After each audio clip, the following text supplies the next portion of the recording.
Hi, I'm Jeanne Fiorini. Thanks for being at the Tarot Tips. I want to thank all the new subscribers we've had over the recent weeks, and of course, thanks to the subscribers who have been with us from the beginning. I think we're at around 63 Tarot Tip videos, so that's really fabulous, and I appreciate everybody's interest in what we're doing here. Today we're going to continue our kind of fine-tooth comb look at some of the cards in the tarot. We've been looking at how we have to expand our vision sometimes about how we perceive and experience certain cards. Today we're going to look at cards that might be traditionally considered good cards, happy cards, cards that are attractive and cards that are appealing. And most times when they land on the table, people assume that, oh, that's a good card. But we're going to, I pulled out a handful of cards here that I'd like to talk a little bit about how sometimes an apparently good card can exert a negative influence. So let's go to the tarot table and see what we have today. Okay, we're going to start our look at the good cards by taking a look at this Four of Wands. I, in general, think of this card as a card of the happiness and harmony in the home. Think about, though, the how could that be a bad thing? Sometimes a comfortable, warm, happy environment keeps us from our tasks. So let's say that maybe that's a card of somebody who enjoyed the weekend in the backyard with the family, and they had a barbecue, but maybe somebody didn't finish the brief that they were supposed to do for Monday morning, and they come in Monday morning and it's a problem at work because they had such a nice day the day before. Let's say there's a stay-at-home, let's say 25-year-old, I don't want to say child, son or daughter, who is very comfortable at home and perhaps doesn't really feel the need or the motivation to go out and get a job because it's pretty nice here at home. So I think you can see the point here where Four of Wands might be a negative indication in some circumstances. A little too comfortable sometimes there at home. Keeps us from our responsibilities. Wheel of Fortune. That lands on the table, and a lot of times a client or a querent will see that word fortune and assume that that's a good card. That's one of those traditional cards that has a lot of misunderstanding around it. It's not about fortune like money at all. It's more about the wheel of change. This is about cyclical change, like the seasons changing or growing older. So the negative aspect of this card comes up when we are very attached and comfortable and happy with the way things are, and we don't want them to change. Change is inevitable eventually. Things change. That's just the nature of our experience as humans, and really as an organism. The earth changes, the trees change, the animals change, all of that. So the Wheel of Fortune can be difficult if somebody is very attached to the way things are and digs in their heels when the wind starts to blow them and their life path in a new direction. Can be challenging for some people. Nine of Cups, sometimes called the wish card. What could be the matter with the Nine of Cups? We're not saying that these cards always come up in negative aspects, but I'm just trying to point out the fact that a nice looking card isn't always a positive influence.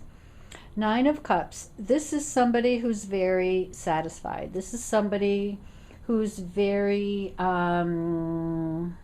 gratified. And so if this becomes a primary motivator, I need to feel good, I need to be happy, I need to always feel like my cups are full, so to speak. I always need to feel like there's a three-ring circus going on. Maybe I need to feel like I'm the center of attention.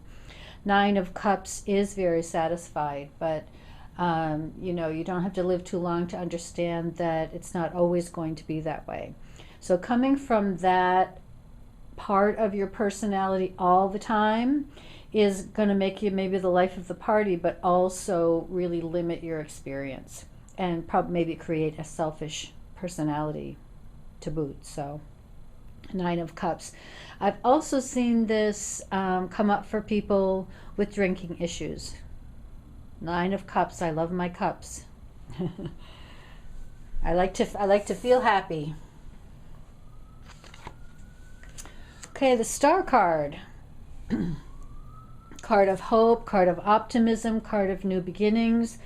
The problem we get into with the Star card is when things stay in potential. Well, maybe I will go get that bachelor degree.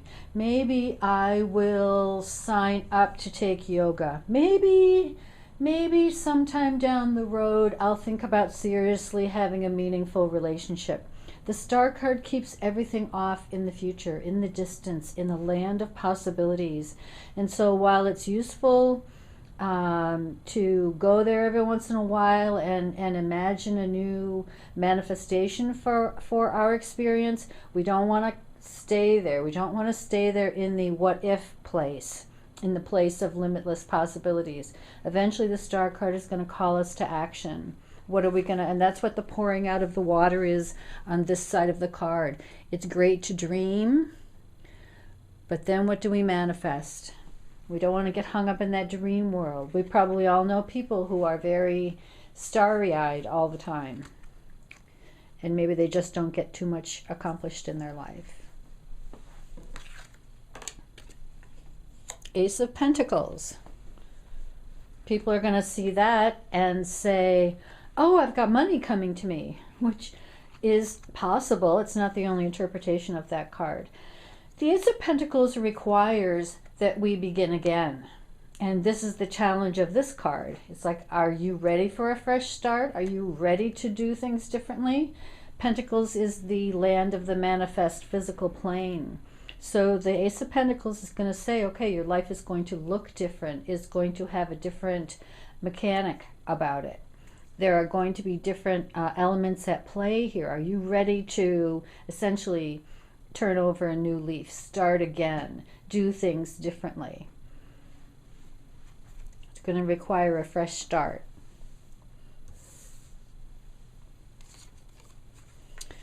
Okay, Ten of Pentacles. Kind of the other side of the coin, no pun intended, with the Ace of Pentacles. Here we see traditional family values. Here we see established community. Ten of Pentacles, sometimes people assume has to do with riches and abundance, and it can be about that. The negative aspect of this card is the hold that family traditions sometimes have on people in a way that stunts their growth, that prevents them from being their most authentic self. I saw this card in this aspect early when I'm in my, if you want to call it, career of reading cards, where a young girl came for a reading and her family owned a furniture store, had been in the family for generations. And she was expected to work in the furniture store, but that was not what she wanted. She wanted something else, and right now I can't remember what it was, but the point was that the Ten of Pentacles was holding her to a set of values that weren't a good fit for her. So probably most of us can relate to having some sort of either family or socio-cultural sort of expectation that we feel like we must fit into, and to express yourself beyond that sometimes is very difficult. Okay, Two of Cups. Everybody loves the Two of Cups. This is the newfound attraction.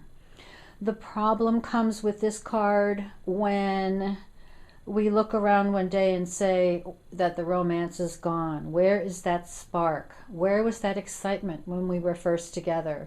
Or when I first took this job? Or when I was first in love with living in Portland, Oregon, whatever it is. This is when the blush is on the rose, the Two of Cups. The danger in this card comes over time as things get established.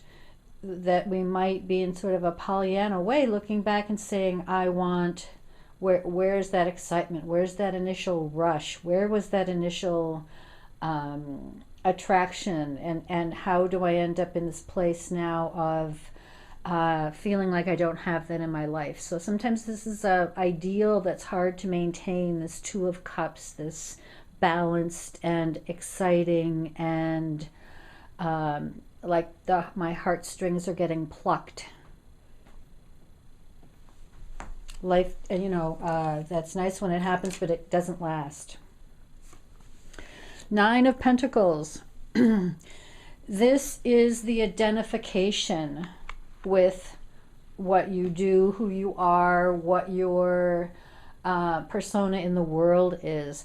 I've seen this card come up many times for people who have developed a career, have established themselves in the community, have all those accoutrements of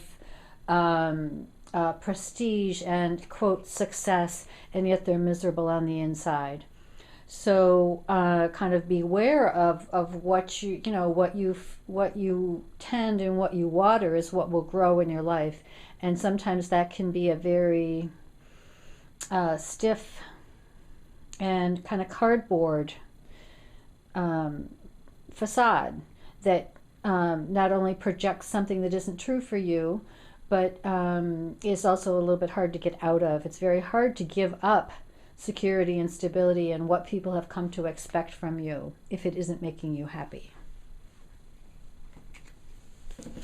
We're going to end with the Magician card. What could possibly be a negative aspect of the Magician? The Magician is card 1, and so this is the solo artist, the person for whom all things are possible. This is a person who thrives on variety, who is always looking for something new and exciting and different. And as card 1, it's all about the Magician. So this is not a people person necessarily. This is somebody who's solo artist. He's the center of his universe. And there sometimes isn't a lot of room for compromising or getting along with other people or helping other people meet their needs. It can be selfish, it can be self-motivated, it can be a little universe all within itself that's hard, you know, you can't permeate that. You have to let the Magician be itself, be its own entity. And so relationships can be hard there. Level understanding one another can be difficult there. It can become kind of a selfish place if you're primarily coming out of that Magician position. So that just gives you some notions to work with, okay? Next video tip is going to be bad cards that might have a positive aspect, and we'll see you next time.